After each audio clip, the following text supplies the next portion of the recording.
Hey fellow designers, it's Karen of Made by Karen M coming to you with my first prom vlog of the 2024 season.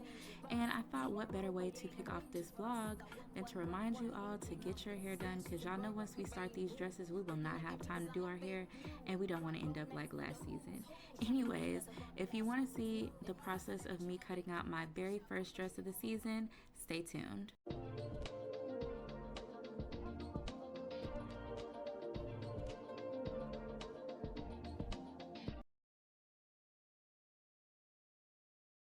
Okay, so I had a few consultations the other day. This is how I have my table laid out when the people come in, just to give them an idea of like the different types of fabric there are to choose from. I wanted to have like a whole swatch book, but the lady at the fabric store would not make one for me, so I don't know. I might start piecing one together little by little, but basically I have a little swatch of beaded lace. I got the illusion mesh. This is a brown sugar one. I also have like the light skin version, and then I need to buy some chocolate, so I have some chocolate soon too for the more brown skin clients. I got a little glitter slinky, spandex, glitter mesh, sequin velvet, or the 3D sequins, whatever you want to call it. I got a leftover piece of peacock panel so they can see what that looks like. And then this glitter lace applique, beaded lace applique. This like doesn't even, like one little piece by itself doesn't even do it justice. Like when you put this together in groups on a dress, chef's kiss. This remnant of beaded lace.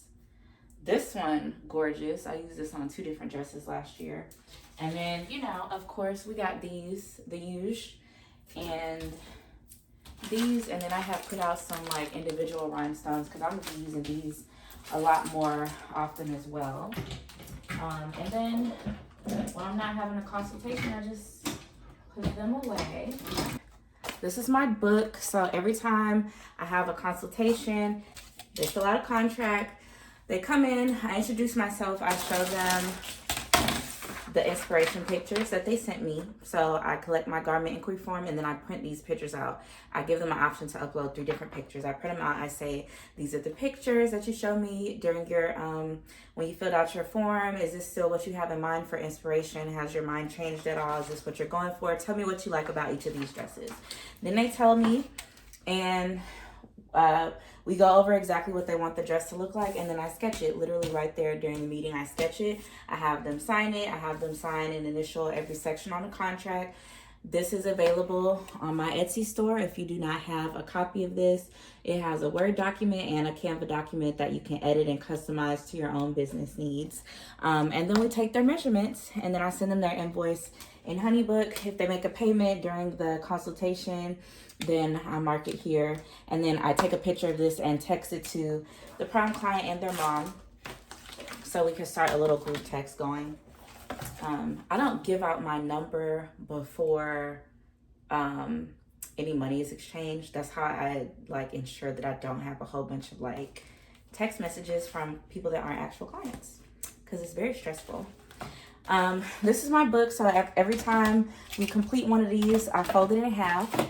And I love mini binders because it's perfect size. Like it fits in your purse. You take it around with you to the fabric store. I take this with me to the fabric store. And then I have these little miniature page protectors, so I fold it in half, put the contract in there, and then I have my sketchbook. I don't want to show y'all too much because these are people's actual addresses, but you know. And yeah, then this becomes my guide that I take with me everywhere I go during prom season. I'm gonna show y'all the fabric that I recently purchased. So first, I got this in the mail a few days ago. This is from Etsy. I buy a lot of fabric from Etsy. And this particular package is from Beverly Hills, California. And they pack these like all the way to the edge, so you gotta be careful when you cut them open because you don't want to cut your fabric by accident. This will be my 3rd time making a dress for this client's daughter. So daughter number 3 basically. And I think I just cut some of the beads off for her.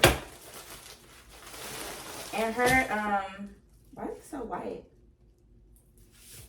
I guess it was supposed to be more cream color, but this looks like way more white than I thought it was. Let me put the lining under it, Lord. I'm gonna get irritated now because this don't look like it looked in the picture. Do it. It does. It does. It's supposed to be like champagne-y. Let me. Whew.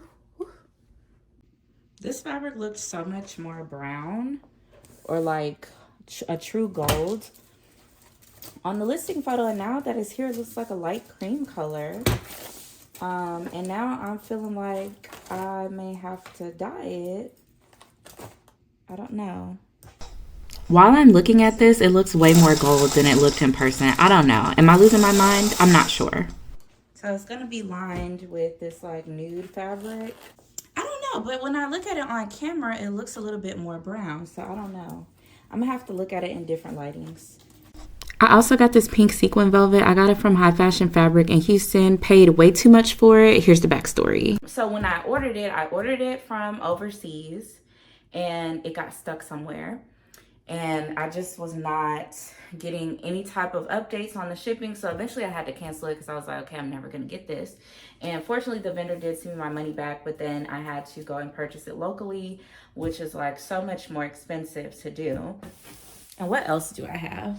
Well, I bought a lot of illusion mesh because you just can never have like too much of this. This is called Stretch Tool at Fabrictopia. So it stretches, it's a two-way stretch. It only stretches this much. So whereas if you were working with like a spandex, and all my patterns for stretch fabric are pretty much drafted to 85%. So meaning the measurements of the pattern are going to be 85% smaller than actual measurements so that it fits snug. So if I'm like using one of my patterns to do something illusion mesh, I'm going to go one size up so it can be closer to like 90% of actual measurements, because this does not stretch as much as other stretch fabrics do. And a lot of times if I'm trying to make something in the way that I would make a non-stretch item, then I'll just turn it this way because this way does not stretch. But anyways, this is my favorite illusion mesh to use, and it's only $5.50 a yard. So I always try to stay like fairly stocked up on it. The other item that I bought was this pink velvet, and my client wanted like a really light color.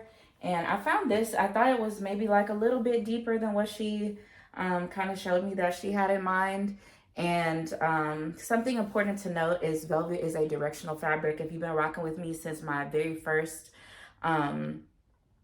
instructional sewing YouTube video, I made a mermaid gown dress using my pattern, and I didn't realize that you can't cut the velvet like in any direction you want to. You have to make sure that it is the nap is laying the right way. So think of it as like, you know, when you have like a fur carpet and you like rub the fur the wrong way, it's gonna look funny. So when you have your velvet going one way, it's gonna look darker than it will going the other way. Like this way looks more frosty, and you got to be careful. Fortunately with this one, the lighter direction, it doesn't really have stripes, but some of the darker fabrics, like that first one that I worked with, which was like a aqua color, it has like, it was given like stripe action. So you have to be careful with that. But I'm gonna be cutting hers so that it gives off the more like frosty, like super light pale pink effect. But anyways, those are the fabrics that I have on my roster so far. I'm still ordering materials. I still have more. Oh, and one more thing that I have. I'm gonna be using a lot of these. I feel like these are going to continue to be like extremely popular, whereas we were, I feel like there'll probably be a handful of girls that are still getting like the popular rhinestone bodice applique, but those are kind of phasing out and becoming less popular. This year, girls are wanting more like corset style gowns. And I feel like these are going to continue to be very popular because they're like super sparkly, and like who doesn't love these? But I have started, last year I learned how to make my own applique, so I'll probably be doing a tutorial on that soon. But yeah, anyways, that is what I have going so far for prom season this year. I have 9 clients booked so far. I really haven't advertised much because I've been very busy, but it's like January 20th, so I'm going to start really putting myself out there because I want a full roster, and I probably want to do more than I did last year. Last year I did 22 gowns. I'd like to up it a little bit this year, challenge myself a little bit more. And now I'm going to get ready to cut out the skirt.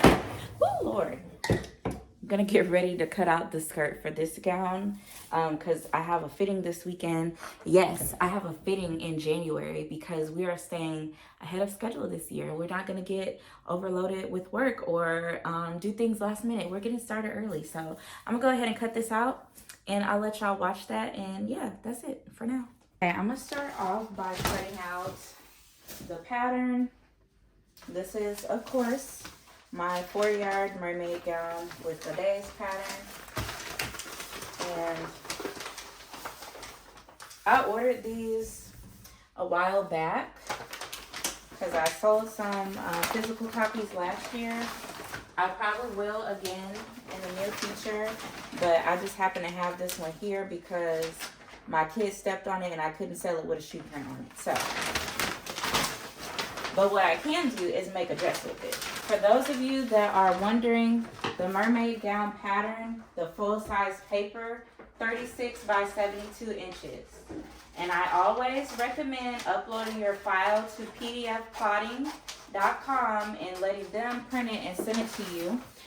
Some people get theirs printed at like FedEx or Office Depot, but they don't always have the paper size. So you have to ask, you have to tell them what size is 36 by 72 because you don't want them to just like cut out whatever or print out on whatever size and then it's the wrong scale because it wasn't the right size paper.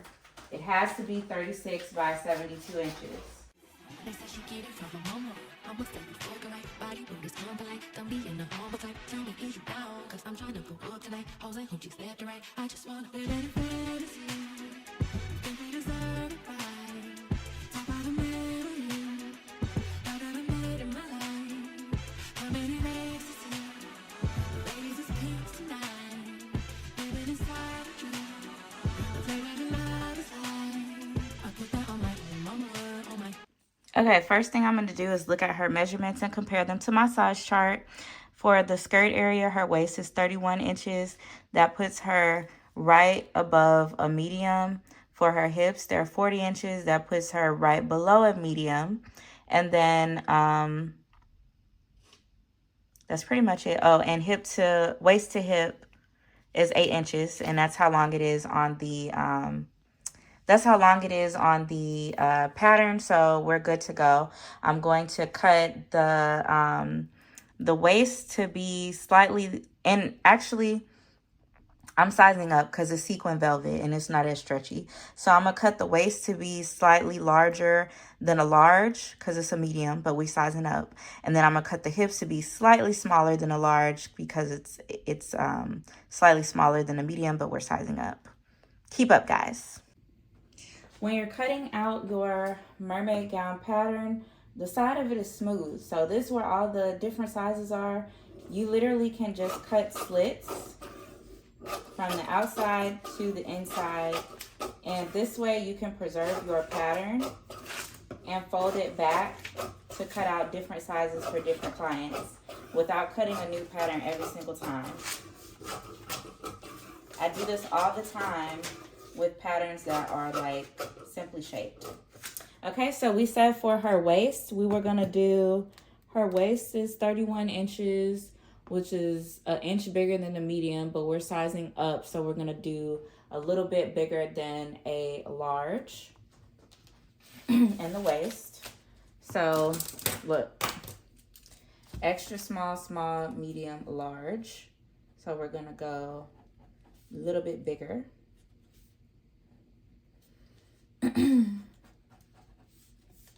And then in the hips, she is 40 inches, which is 1 inch smaller than a medium, but we're sizing up, so we're gonna do it slightly smaller than a size large. at hip level, which would be about right here. And basically you just kind of want to taper it in so that the two sizes meet each other. And then whatever the hip is, you just follow that same pattern all the way down to the knee area.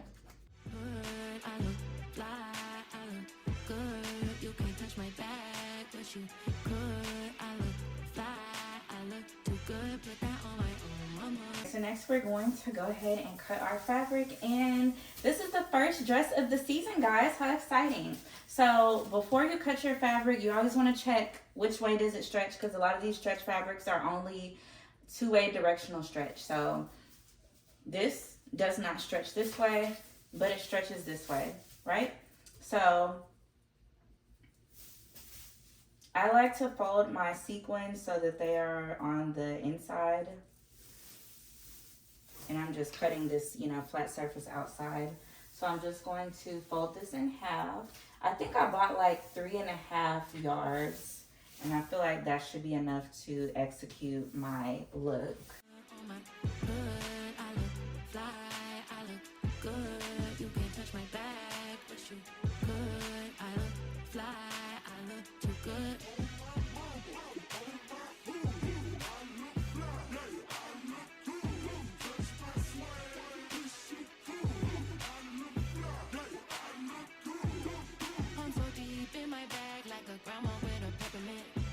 She smell good, that's just cause I'm having sex.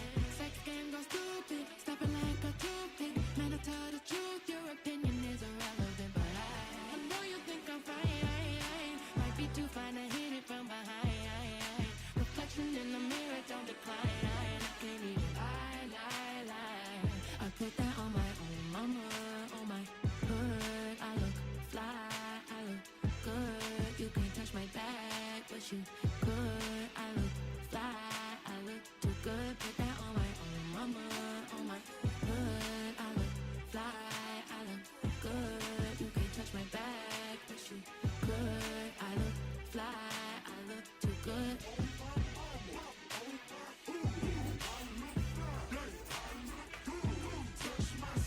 I can't show you guys the bodice yet, but I did have a fitting that weekend and it fit perfect. My client loved it. Thank y'all for watching, and I'll see you in the next prom vlog.